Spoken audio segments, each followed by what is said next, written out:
I want you to know this is the best conference subject and title I've ever heard of. It's exactly on point because capitalism's essence is economic change, never-ending change, and we're going through an enormous amount of change now, and it's not going to stop for a long time. So I'm going to give you an optimistic perspective on America today and tomorrow. The easiest way to get to optimism for you is two ways. Read Capitalism, Socialism, and Democracy, which is this thick, by Joseph Schumpeter, or read the cliff notes from it, which I wrote, called Schumpeter in His Own Words, or just close the paper, turn off the TV, and look at what's going on around you that has nothing to do with politics. All right, I'm going to tell you my conclusions right up front here. America is not a country in long-term decline. We're not on the downslope of the rise and fall of nations as many people think. We're in the tumultuous phase of an economic and political cycle that has been with us for practically the history of the nation, at least the 1800s. The political rancor is normal, but it will subside and fast growth will return. It's about a 40-year cycle kicked off by revolutionary inventions such as railroads, electricity, microchip. These technologies bring economic booms, but also inequality, and inequality gives rise to social tension and populist politics that create uncertainty, slow growth, and make markets very volatile.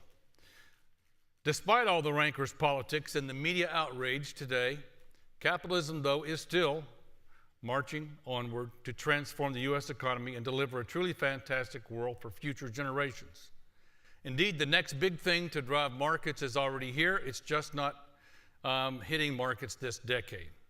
The Roaring '20s is coming again, but we're not there yet. In the meantime, well, even in today's seeming distress, living standards for most Americans, not just the rich, are still advancing, and for us who have been a part of the top 20 or so percent or more, things could have gotten even better. Last conclusion slide, upward mobility is still the norm. The formula for getting ahead in America is simple. Get educated, work, and otherwise make good choices, and you're virtually guaranteed a spot in the top 1% of global wealth. America is still the world's land of opportunity. People die trying to get to this country. And it's the greatest country ever in the world by far. Be glad you live here, expect good things for the future, and invest as an optimist. There's more money to be lost by not planning for the good times ahead than by not hunkering down for some coming calamity.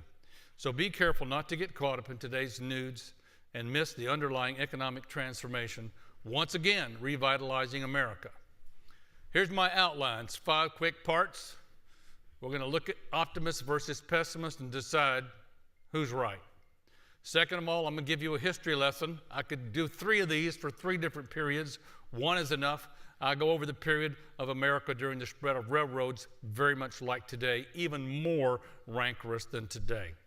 And then we'll turn to today's age shift out of the information age and into, I'll show you. Then we'll look at the living standards of the great masses of people in America today, and I'll prove to you these are the good old days, which will be surpassed by tomorrow. I'll give you a peek into the future and talk about the return of the Roaring '20s briefly.